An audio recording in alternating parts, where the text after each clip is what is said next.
Hello viewers, আসসালামু আলাইকুম। কেমন আছেন সবাই? আশা করছি সবাই ভালো আছেন। আমিও ভালো আছি। তো ভিডিওর থাম্বনেল দেখে হয়তো বুঝতেই পেরেছেন, আজকে আমরা কথা বলব Starlink এর কিছু খারাপ দিক নিয়ে। তো প্রত্যেকটা ভালো জিনিসেরই কিন্তু কিছু খারাপ দিক থাকে। ঠিক তেমনি Starlink এরও ভালোর পাশাপাশি কিছু খারাপ দিক রয়েছে। তো Starlink সেটআপ এবং সংযোগ নেওয়ার আগে অবশ্যই সেই বিষয়গুলো আমাদের জানা প্রয়োজন। Starlink সেটআপ এবং সংযোগ কিভাবে নিবেন সেই বিষয়ের উপর কিন্তু আমি অলরেডি একটা ভিডিও তৈরি করেছি। আপনারা সেই ভিডিওটা দেখবেন। আমি সেই ভিডিওর লিঙ্কটা ডেসক্রিপশনে দিয়ে দিব। আপনারা সেখান থেকে সেই ভিডিওটা দেখে নিবেন। তো আপনাদের বুঝার সুবিধার্থে Starlink এর খারাপ দিকগুলোকে আমি ৪ টি ধাপে ভাগ করেছি যেন আপনারা সহজেই বুঝে উঠতে পারেন। তাহলে চলুন দেরি না করে শুরু করা যাক।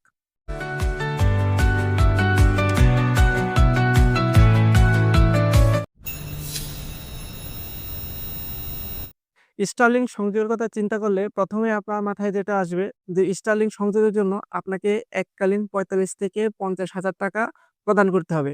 এককালীন প্রদান বলতে আপনি যখন Starlink টা সেটআপ করবেন, তো Starlink সেটআপ করার জন্য Starlink এর অ্যান্টেনা, তারপর বিভিন্ন কিটস আছে, সেই সকল খরচ এবং কি তাদের যে ডেলিভারি কোস্ট, সেই ডেলিভারি কোস্ট সহকারে আপনাকে প্রায় ৩৫ থেকে ৫০,০০০ টাকার মতো একটা বড় অ্যামাউন্ট একত্রে প্রদান করতে হয়। তারপর প্রতি মাসে আপনাকে রেসিডেন্সিয়াল কানেকশনের জন্য ৳৬,০০০ করে পেমেন্ট করতে হবে। তো এখানে একটা বড় টাকার অ্যামাউন্ট ৳৬,০০০ করে প্রতি মাসে পেমেন্ট করতে গেলে আমরা কিন্তু এই অ্যামাউন্টে ২০০ থেকে ৩০০ এমবিপিএস এর ফাইবার অপটিক কানেকশন পেয়ে যাই, যেটা Starlink এর এই কানেকশন থেকেও অনেক বেশি স্টেবল হবে বলে আমি মনে করি। তো আপনার কাছে এটা একটা বড় ফ্যাক্টর হয়ে দাঁড়াতে পারে। এখানে একটা বড় অ্যামাউন্ট আপনাকে Starlink কে প্রদান করতে হচ্ছে। এখন আমার প্রশ্নটা হচ্ছে, এই যে এত বড় অ্যামাউন্ট, এটা কি সাধারণ ইউজারদের জন্য কতটা সহজলভ্য? সাধারণ মানুষ এটা থেকে কতটুকু উপকৃত হবে? আদৌ কি সাধারণ মানুষ এই Starlink এর কানেকশনটা নিতে পারবে কিনা?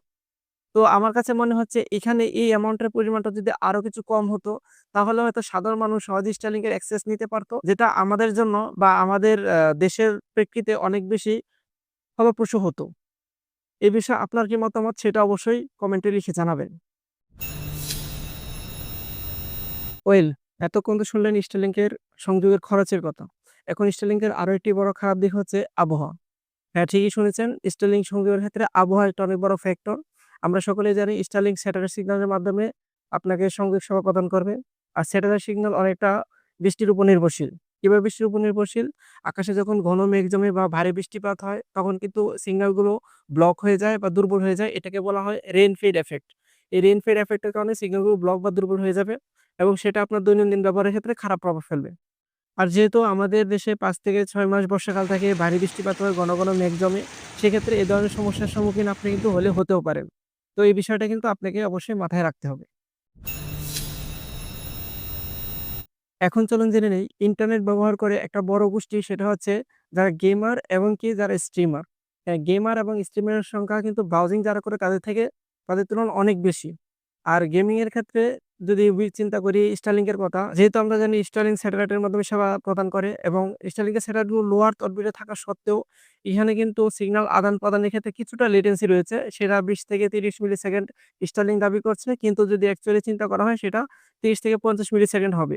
এবং কিছু, কিছু ক্ষেত্রে আবহাওয়ার উপর ভিত্তি করে এই লেটেন্সিটা কিন্তু ১০০ থেকে ২০০ মিলিসেকেন্ডও হতে পারে। যেটা যারা গেমার তাদের জন্য কিন্তু একটা বিভীষিকাময় পরিস্থিতি তৈরি করবে। কারণ আমরা জানি গেমিং এর ক্ষেত্রে রিয়াল টাইম রেসপন্সটা খুবই গুরুত্বপূর্ণ। আপনি যদি গেমিং এর ক্ষেত্রে রিয়াল টাইম রেসপন্স না পান এবং এ ধরনের পিং ইস্যুতে আপনি ভোগেন, তাহলে এটা আপনার গেমকে একদম জাহান্নামে পরিণত করে দিবে। তারপর যেটা হচ্ছে যারা স্টিমারদের ক্ষেত্রে কিন্তু নেটওয়ার্ক দুর্বল হয়ে যাওয়ার কারণে, আবহাওয়ার তারতম্যের কারণে, লেটেন্সির কারণে নেটওয়ার্ক যদি দুর্বল হয়ে যায়, সেক্ষেত্রে আপনার কিন্তু স্টিমের ক্ষেত্রে বাফারিং এর সম্মুখীন হতে পারেন বা স্টিমের ক্ষেত্রে কথা থেমে, থেমে আসতে পারে। তো এই ধরনের সমস্যার সম্মুখীন কিন্তু আপনি স্ট্রিমিং এর ক্ষেত্রে হলেও হতে পারেন। Starlink কিন্তু ইতিমধ্যে ৫,০০০ স্যাটেলাইট মহাকাশে পাঠিয়ে দিয়েছে এবং তাদের প্ল্যান আছে তারা আরো ৪২,০০০ প্লাস স্যাটেলাইট মহাকাশের উদ্দেশ্যে প্রেরণ করবে।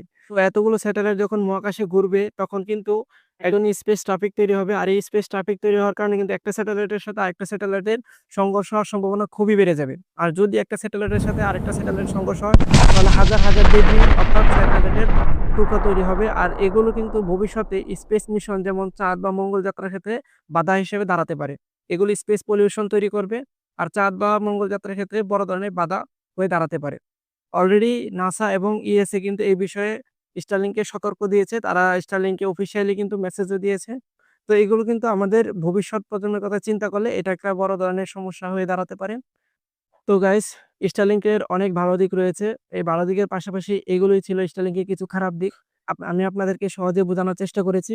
আশা করছি আপনারা বুঝতে পেরেছেন। আমার ভিডিওটা যদি ভালো লেগে থাকে অবশ্যই লাইক দিবেন, শেয়ার করবেন এবং এরকম আরো ভালো, ভালো ভিডিও তৈরি করার জন্য আমাকে উৎসাহ প্রদান করবেন এবং আমার চ্যানেলটিকে অবশ্যই সাবস্ক্রাইব করে দিবেন।